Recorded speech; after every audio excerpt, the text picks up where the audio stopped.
호산나 주님의 이름으로 오시는 이에게 복이 있기를.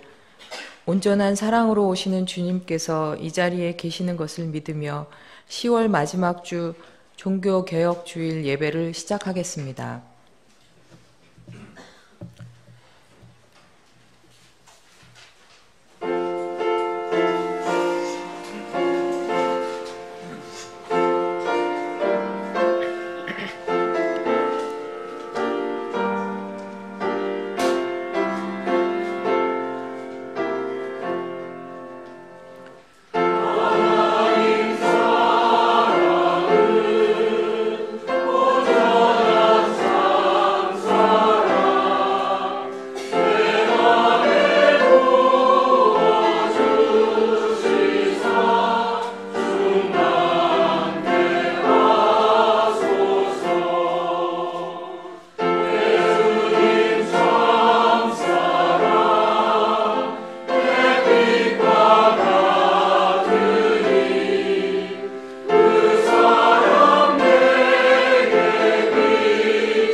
요한일서 3장 21절에서 24절 교독하겠습니다.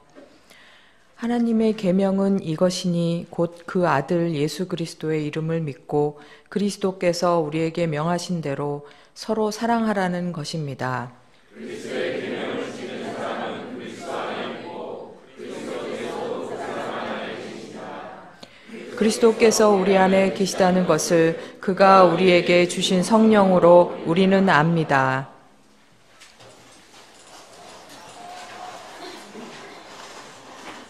이제 정형선 형제님께서 기도해 주시고 이어서 성서 말씀을 봉독해 주시겠습니다.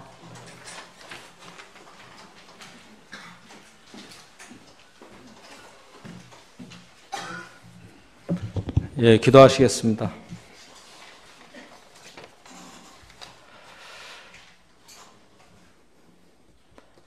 오늘 이렇게 궂은 날씨에도 건강한 모습으로 나와 예배 모임을 할 수 있게 해주심을 감사드립니다.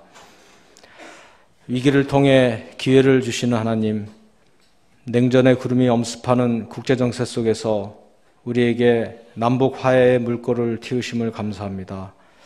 오랜 세월을 주변국의 이해관계에 따라 움직이는 객체로 종속변수로서 지내왔던 우리 민족이 이제는 남북 하나가 되어 세계사의 흐름에 우뚝 설 수 있기를 기원합니다. 우리 사회는 갈등과 반목으로 가득 차 있습니다. 얼마 안 되는 정보만으로 복잡한 세상을 예단하기보다는 철저한 자기 반성을 통해서 세상의 발전에 기여할 길을 모색하는 나와 우리들이 되기를 기원합니다. 지금 이 시간에도 하루하루의 삶을 버거워하는 우리의 이웃이 있습니다. 몸이 아파서 힘든 사람들, 경제적 어려움으로 시름에 젖은 사람들, 주위 사람과의 관계에서 상처받아 괴로워하는 사람들, 사회의 각종 편견에 주눅이 든 사람들, 이들에게 함께 해주시기를 간절히 기도합니다. 세길교회를 위해 기도합니다. 지난 세대의 지혜와 헌신, 그리고 새로운 세대의 열정이 모여서 우리 공동체는 바른 길을 찾고자 노력하고 있습니다. 우리의 예배 처소와 활동 공간을 위해 많은 논의를 해왔습니다. 오늘 그간의 논의를 집약해서 좋은 결실을 보기를 기원합니다. 오늘 말씀을 전해주실 정경일 형제께도 함께하여 주시옵소서. 형제를 통해 전하는 하나님의 메시지가 우리의 삶에 용기와 지혜를 더하게 되기를 기원합니다. 아멘.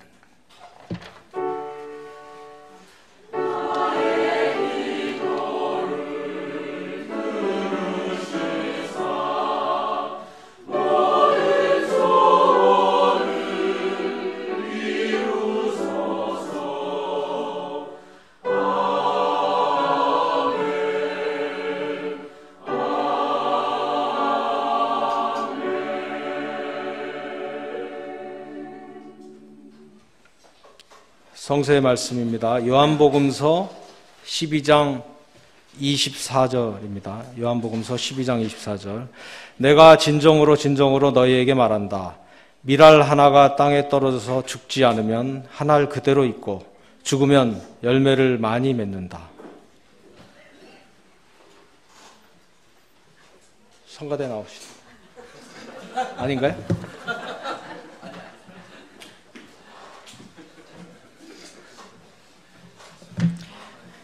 예, 오늘 말씀 증거는 저희 세길문화원 원장님으로 계시는 정경일 원장님께서 모두가 인도자인 공동체라는 제목으로 은혜로운 말씀 나눠주시겠습니다. 먼저 성가대의 아름다운 찬양을 함께 하시고 정경일 원장님, 형제님의 말씀 증거 하실 때 우리 모두 주님과 하나 되어 그리스도 안에 거하고 있음을 깊이 깨닫는 시간이 되시길 바랍니다.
안녕하세요. 주님의 평안이 여러분에게 그리고 저에게도 함께 하시기를 빕니다. 오늘은 종교개혁주일입니다. 원래 모든 신자가 사제라는 종교개혁 정신을 실천하기 위해 섬돌 향림교회와 저희 세길교회가 평신도 강단 교류를 하기로 했던 날입니다. 지금 우리 교회 자매님 한 분이 섬돌 향림교회에서 말씀을 나누고 계십니다.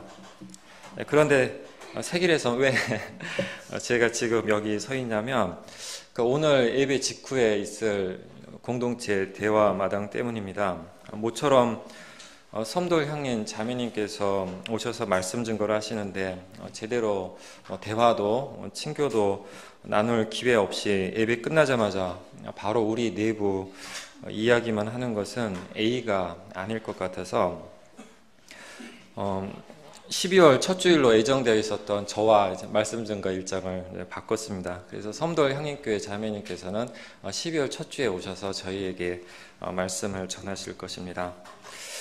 다행히 일정 바꾸는 것은 어렵지 않았는데 주제를 바꾸는 것은 제게 무척 어려웠습니다. 오늘이 종교개혁주일이라 더욱 그랬습니다. 종교개혁에 대해서 할 수 있는 말은 많지만 하고 싶은 말은 별로 없어서입니다. 지난해 종교개혁 500주년 때 우리가 가슴 아프게 확인했던 것은 한국 교회야말로 개혁 대상 1순위라는 사실이었죠. 그리스도인만이 아니라 이웃 종교인도 비종교인도 다 알아버린 그 사실을 501주년인 올해도 또다시 말해야 하나 싶어서 마음이 내키지 않았습니다.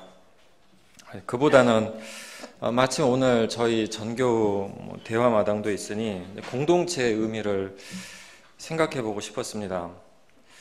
종교개혁과 공동체의 주제가 맞을까 조금 걱정하기도 했는데 주제를 붙들고 묵상하면서 공동체에 대한 이야기야말로 종교개혁주일에 적합하다는 것을 깨달았습니다.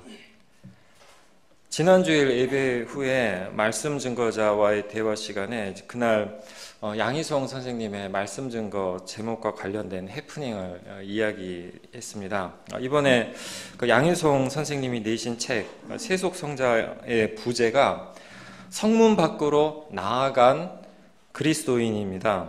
그런데 제가 실수로 부제를 잘못 읽어서 저희 웹 포스터의 말씀 증거 제목을 성문 밖으로 나간 그리스도인으로 표기했습니다. 어떠세요? 이 나간과 나아가는 어감은 비슷할지 모르지만 의미는 매우 다르죠. 나가는 것은 이제 뭔가로부터 떠나는 것이고 나아가는 것은 뭔가를 향하여 가는 것이 아닐까요? 영어로 번역하면 의미 차이가 더 분명해질 것 같습니다. 나가다는 go out, get out, leave 이런 이제 의미가 될 테고 나아가다는 go forward, move forward 이런 의미로 이제 번역할 수가 있겠죠. 이를 교회와 관련지어서 풀어보면 성문 밖으로 나간 그리스도인은 교회의 실망에서 교회 밖으로 나간, 교회를 떠난 사람들이라고 할 수 있을 것입니다. 반면 성문 밖으로 나아간 그리스도인은 예수를 따르기 위해서 제도교회의 울타리 넘어 세상으로 나아간 사람들이라고 할 수 있겠죠. 어떻게 보면 종교개혁도 나감이 아닌 나아감의 사건이었을 것입니다. 성직주의, 의례주의, 형식주의, 물질주의에 물든 제도교회를 나간 사건이라기보다는 참된 교회가 되기 위해, 참된 복음의 공동체가 되기 위해 제도교회 밖으로 나아간 사건이었던 것이죠. 이 나간과 나아간의 작은 해프닝을 경험하면서 두 가지 물음이 생겼습니다. 첫째, 우리 세길은 단지 제도교회를 나온 사람들인가요? 아니면 새로운 대안교회가 되기 위해 제도교회 밖으로 나아온 사람들인가요? 이에 대한 답은 분명할 것입니다. 우리는 제도교회를 나온 사람들이 아니라 대한교회인 평신도 교회로 나아온 사람들입니다. 그렇다면 둘째 물음, 오늘의 세길은, 우리 세길은 어떤 교회가 되어가고 있습니까? 우리는 나아온 사람들의 대한교회답게 그리스도의 몸된 공동체를, 교회를 살고 있습니까? 이 물음은 신학, 영성, 윤리, 조직, 관계 등 여러 측면에서 생각해 볼 수 있을 것입니다. 오늘은 그 중에 관계 방식, 생활 방식이겠죠. 관계 방식에 집중하여 우리가 경험하고 있는 공동체성의 형태와 정도를 함께 생각해 보려고 합니다. 그리고 이를 위한 판단의 척도로 공동체 형성의 단계에 대한 스카펙의 통찰을 활용해 보고자 합니다. 스카펙은 하나의 집단이 공동체가 되는 데는 4가지 단계가 있다고 합니다. 첫 번째는 사이비 공동체 단계입니다. 이 단계의 특징은 위장, 숨기는 것, 감추는 것입니다. 스카펙은 이렇게 말합니다. 갈등을 피하기 위해 선의의 거짓말을 하거나 자신의 실상이나 감정을 감추는 것입니다. 스카펙은 이 사이비 공동체의 본질적인 문제는 갈등의 회피라고 합니다. 다양한 생각과 태도의 사람들이 모이면 차이로 인해 갈등이 생기고 또 때로는 충돌하기도 마련인데, 사이비 공동체는 갈등을 피하기 위해 갈등의 소지가 있는 차이를 무시하거나 부인한다는 것입니다. 이런 사이비 공동체에는 갈등을 피하기 위한 애법이 있습니다. 타인의 기분을 상하게 하는 언행은 삼간다. 누군가가 기분을 상하게 하거나 화나게 하거나 짜증스러운 언행을 하더라도 아무 일 없는 듯 조금도 피해를 입지 않은 것처럼 행동한다. 의견 다툼이 일어날 조짐이 보이면 가능한 한 빨리 부드럽게 화제를 바꾼다. 스카펙은 이런 애법을 가지고 있는 집단은 원활하게 돌아가지만 대신 진정한 공동체의 표지인 개성과 친밀감과 정직성을 무너뜨린다고 합니다. 그리고 이런 사태가 오래 지속되면 권태감이 생긴다고 합니다. 스카펙이 말한 권태감에 하나 더 추가한다면 그것은 외로움일 겁니다. 사이비 공동체 사람들은 겉으로는 함께 어울려 살아가지만 속으로는 뿔뿔이 흩어져서 외롭게 살아가니까요. 갈등을 회피하며 표면적 평화를 누리는 대신 권태와 외로움에 빠지는 것입니다. 둘째 단계는 혼란입니다. 스카펙은 누군가를 치유하거나 변화시키겠다는 의도는 좋았지만 방향이 잘못되었을 때는 언제나 혼란이 일어난다고 합니다. 이 단계에서는 서로의 차이가 드러납니다. 그리고 그 차이를 없애려고 합니다. 그래서 혼란 단계의 사람들은 무질서하고 소란스럽게 서로 다투고 싸웁니다. 이런 혼란은 고통스럽죠. 그래서 혼란을 견디지 못하는 사람들은 권위 있는 개인이나 소수 리더 집단에 의존해서 혼란을 없애고 싶어 합니다. 심지어 독재자 같은 인도자를 바라기도 합니다. 하지만 스카펙은 독재자가 이끄는 집단은 공동체가 아니며 결코 공동체가 될 수 없다. 공동체와 전체주의는 양립할 수 없다라고 말합니다.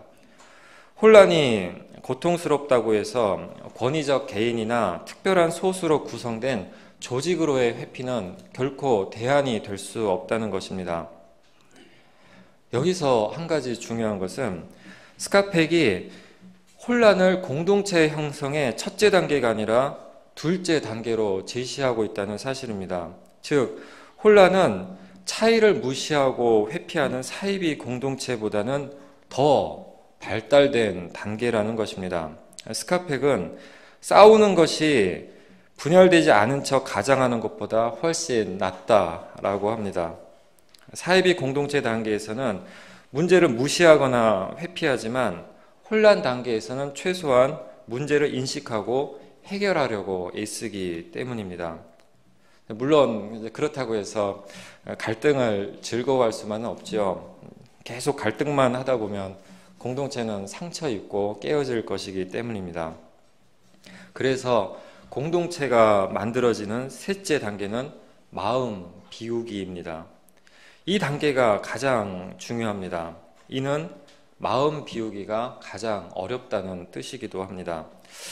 무엇을 비워야 한다는 것일까요? 스카펙은 여러 가지를 제시합니다. 기대와 선입견, 편견, 이념, 종교적 신념, 서로를 치유하거나 변화시키거나 문제를 해결하려는 욕구, 통제하려는 욕구 등입니다. 스카펙이 말하는 이 모두는 한 가지 공통 분모를 갖고 있습니다. 그것은 자기중심적 관점입니다. 자신의 생각을 절대화할 때, 자신의 생각만이 옳다고 할 때 남의 생각을 부정하고 남을 바꾸려고 하고 그러다 서로 충돌하게 되기 때문입니다. 그래서 마음 비우기는 무엇보다도 자기중심적 관점을 내려놓는 것입니다. 자신이 옳다고 생각하는 것이 그럴 수도 있다는 것을 겸손히 인정하게 되면 남의 생각에, 서로의 생각에 마음을 열고 더 깊이 귀 기울일 수 있게 되겠죠. 하지만 자기 중심적 관점에 익숙한 우리 모두에게 마음 비우기는 매우 고통스러운 과정입니다. 그래서 스카펙은 마음 비우기를 구성원 개개인의 고통스러운 산고 또는 작은 죽음이라고 표현합니다. 여기서 우리는 오늘 예수께서 우리에게 주시는 말씀의 의미를 생각하게 됩니다. 오늘의 본문, 내가 진정으로 너희에게 말한다. 밀알 하나가 땅에 떨어져서 죽지 않으면 한 알 그대로 있고 죽으면 열매를 많이 맺는다. 오늘의 본문을 흔히 예수의 십자가 죽음을 통한 인류의 구원에 대한 비유로 해석하는 경우가 많습니다.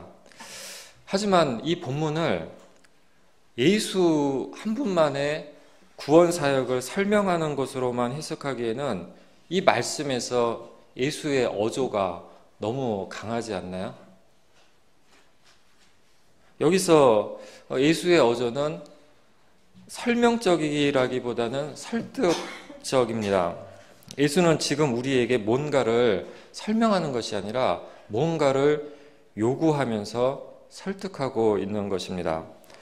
그것은 오늘의 맥락에 비추어 말한다면 자기 중심적 이기심과 욕심을 내려놓고 작은 죽음을 경험하고 서로 사랑하고 희생하며 관계 중심적 삶을 살라는 것입니다. 바로 이어지는 25절의 말씀은 이제 그런 해석을 더욱 뒷받침해 줍니다. 자기의 목숨을 사랑하는 사람은 잃을 것이요 이 세상에서 자기의 목숨을 미워하는 사람은 영생에 이르도록 그 목숨을 보존할 것이다. 이는 예수 당신만의 구원 사역에 대한 설명이라기보다는 우리 모두가 따라서 살아야 할 바에 대한 설득인 것입니다. 그러니 오늘의 본문은 낡은 자기중심적 자아를 죽이고 새로운 존재로 태어나라고 우리를 설득하시는 예수님의 말씀으로 해석할 수 있을 것입니다. 이처럼 밀알이 죽어야만 열매를 맺을 수 있듯이 산고나 작은 죽음과 같은 마음 비우기의 고통은 집단이 공동체로 변화하고 성숙하기 위한 필수적인 과정입니다. 자기 중심적인 자아가 죽고 관계 중심적인 자아로 태어난 이들만이 진정한 공동체를 이루어 살 수 있기 때문입니다. 그러므로 스카펙은 마음 비우기 외에 공동체로 가는 다른 길은 없다고 합니다. 마음 비우기는 공동체로 가는, 공동체가 되는 유일한 길이라는 것입니다. 이처럼 밀알이 죽어야만 열매를 맺을 수 있는, 그리고 작은 죽음을 거칠 때만 우리는 비로소 집단에서 공동체로 나아갈 수 있습니다. 그것이 스카펙이 말하는 네 번째 단계, 공동체, 진정한 공동체입니다. 이 단계의 특징은 부드러운 고요가 찾아드는 평화입니다. 공동체를 이룬 사람들은 자신들의 내밀한 이야기를 진솔하고 안전하게 털어놓고 서로의 이야기를 마음 열고 열중하며 경청합니다. 말과 말 사이에 있는 침묵을 불안해하지 않고 편안하게 받아들입니다. 서로를 치유하거나 변화시키려고 의도하지도 않습니다. 그런데 계속 이야기를 나누면서 자연스럽게 치유와 변화가 일어납니다. 스카펙은 이를 다음과 같이 감동적으로 묘사합니다. 이렇게 이야기가 계속되는 가운데 깊은 슬픔과 비애가 드러나고 많은 웃음과 기쁨도 터져나온다. 눈물도 흘러넘친다. 때로는 슬픔의 눈물이, 때로는 기쁨의 눈물이, 혹은 기쁨과 슬픔이 섞인 눈물이. 그러면 더욱 놀라운 일이 일어난다. 엄청난 치유와 변화가 시작되는 것이다. 누구도 상대방을 치유하거나 변화시키려 애쓰지 않았는데도 말이다. 이렇게 공동체는 탄생한다. 집단이 공동체로 성숙하는 단계가 이와 같다면 우리 세길은 지금 어느 단계에 있을까요? 제가 생각하고 있는 게 있는데 그걸 감추면 사이비 공동체 단계겠지요? 제 생각에는 아마도 두 번째 혼란과 세 번째 마음 비우기 단계 사이 어디쯤에 있는 것 같습니다.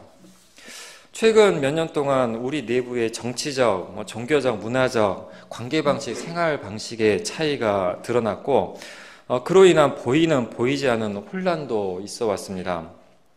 그런 차이를 인식하고 혼란을 겪으면서도 우리가 깨어져 흩어지지 않는 것을 보면 우리 안에 여전히 앞으로도 공동체가 되려는 열망과 열정이 있기 때문일 겁니다.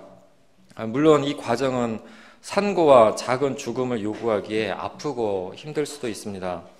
혼란의 감수와 마음 비우기가 너무 아프고 힘들면 언제라도 우리는 차이를 회피하는 사이비 공동체 단계로 퇴행할 수 있습니다.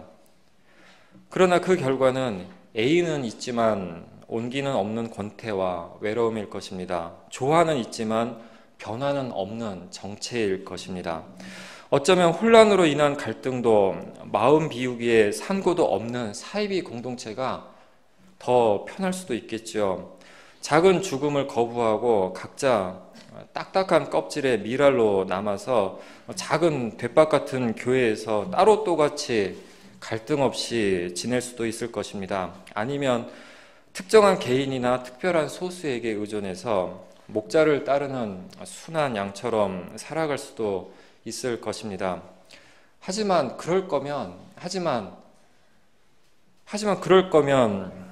그토록 고민하고 번민하고 갈등하면서 제도교회로부터 나아온 우리 한 사람 한 사람의 걸음이 너무 헛되고 너무 무의미해지지 않겠습니까? 우리가 제도교회를 나온 사람들이 아니라 대한교회로 나아온 사람들이라면 다른 누구보다도 우리 자신에게 책임 있는 삶을 살아야 할 것입니다. 그것은 마음을 비우고 진정한 교회, 진정한 공동체가 되는 것입니다. 눈앞에 해결해야 할 문제도 많고 실현해야 할 과제도 많은데 마음을 비우고 공동체가 되자고 하는 것이 너무 이상주의적이고 비현실적인 것처럼 들리실지도 모르겠습니다. 하지만 마음을 비우고 공동체가 되는 것이 실은 더 현실적이고 더 효율적이고 더 효과적인 길일 수도 있습니다. 스카펙은 문제 해결이 목표인 집단은 언제나 공동체 형성 먼저, 그 다음이 문제 해결이라는 규칙을 명심해야 한다고 합니다. 진정한 공동체가 되면 우리가 직면하는 문제를 가장 바르고 가장 빠르게 해결할 수 있다는 것입니다. 이는 스카펙 자신의 개인적 체험에서 나온 통찰입니다. 1983년 스카펙은 중요한 결정을 내려야 했고 혼자서는 결정을 내리기 어려워서 다른 이들의 도움을 청했습니다. 그를 돕기 위해서 전국에서 28명의 사람들이 모였고 그들은 사흘 동안 시간을 같이 보냈습니다. 그런데 그들은 그 사흘의 시간 중에서 80%를 공동체를 만드는데, 즉 마음을 비우는데 사용했고, 결정할 문제에 집중한 시간은 마지막 몇 시간 뿐이었습니다. 그런데 공동체를 이룬 그들은 스카펙의 표현대로라면 번개처럼 빨리 지혜로운 결정을 내릴 수 있었습니다. 번개처럼 빨리. 스카펙은 이를 지도력의 흐름으로 설명합니다. 한 집단이 한 몸 같은 공동체가 되면 특정한 개인이나 소수가 아니라 저마다 각자의 능력으로 해결책을 찾고 만들어가는 지도력이 공동체 안에 흘러다닌다는 것입니다.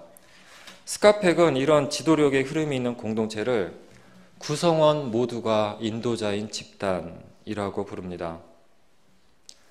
모든 신자는 사제라는 종교개혁 정신에 따라 제독교회로부터 나아온 우리 세길이 되려는 것이 바로 이 구성원 모두가 인도자인 평신도 공동체가 아닐까요? 우리는 길 위에 있습니다.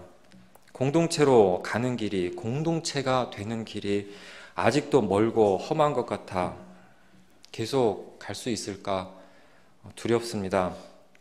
하지만 돌아보면 제독교회로부터 나아온 우리는 참 멀리 걸어왔습니다. 모두 서로의 덕분입니다. 지금까지처럼 앞으로도 갈 길이 멀고 험하고 힘들겠지만 서로 차이를 무시하지 않고 갈등과 혼란을 피하지 않고 갈등하더라도 스카펙이 말한 대로 은혜롭게 싸우고 마음을 비워 서로 소통하고 작은 죽음을 거쳐 모두가 인도자가 되는 지도력의 흐름을 우리 안에 만들어낼 수 있다면 우리는 머지않아 진정한 교회, 진정한 공동체가 될 수 있을 것입니다. 스카펙의 다른 책 제목들을 빌려서 말씀드린다면 어렵고 힘들지만 아직도 가야 할 이 길을 우리가 가지 않는다면 우리는 훗날 우리가 가지 않은 길을 후회하게 될지도 모릅니다. 제독교회의 안전한 담장 밖으로 나와 세상 속에서 하나님 나라를 이루고자 했던 세길의 처음 마음을 기억하면서 미랄 하나하나의 작은 죽음을 통해 마음 비우기를 통해 그리스도의 몸된 공동체가 되는 길을 우리 모두 인도자가 되어서 함께 걸어가면 좋겠습니다. 기도드리겠습니다. 하나님, 차이를 피하지 않고 차이를 없애지 않고 차이를 품는 일치의 공동체가 되게 하소서. 서로가 서로를 인도하는 공동체를 살게 하소서. 예수 그리스도 이름으로 기도드립니다. 아멘. You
부족한 저희들에게 날마다 일용할 양식과 편안한 안식처를 허락해 주시는 하나님, 당신께서 주시는 사랑에 비하면 정말로 보잘것없지만 저희의 정성을 담아 주님 앞에 가지고 나왔습니다.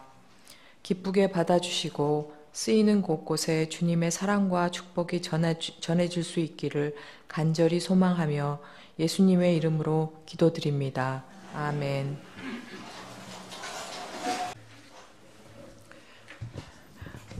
오늘 이웃을 위한 기도는 늘 가까이에 있어서 미처 깨닫지 못하는 가족 구성원의 소중함을 생각하며 함께 기도드리겠습니다.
사랑이 많으신 하나님, 항상 함께 지내고 있거나 또는 여러 가지 이유로 멀리 떨어져 있어도 늘 같이 있을 거라는 생각에 소홀히 여겼던 우리들의 소중한 가족들을 위해 기도합니다.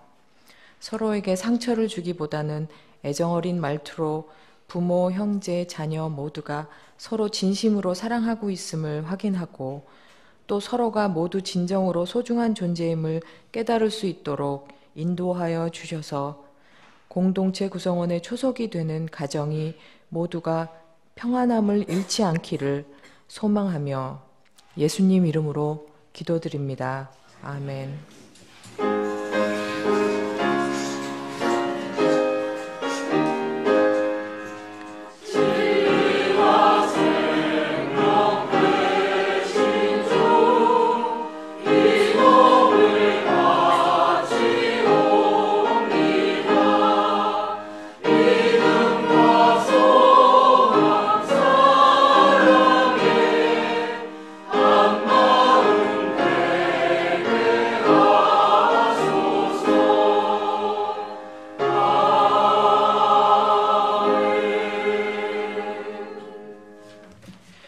우리는 우주 만물을 창조하시고 역사를 주관하시며 품어 인도하시는 하나님을 믿습니다.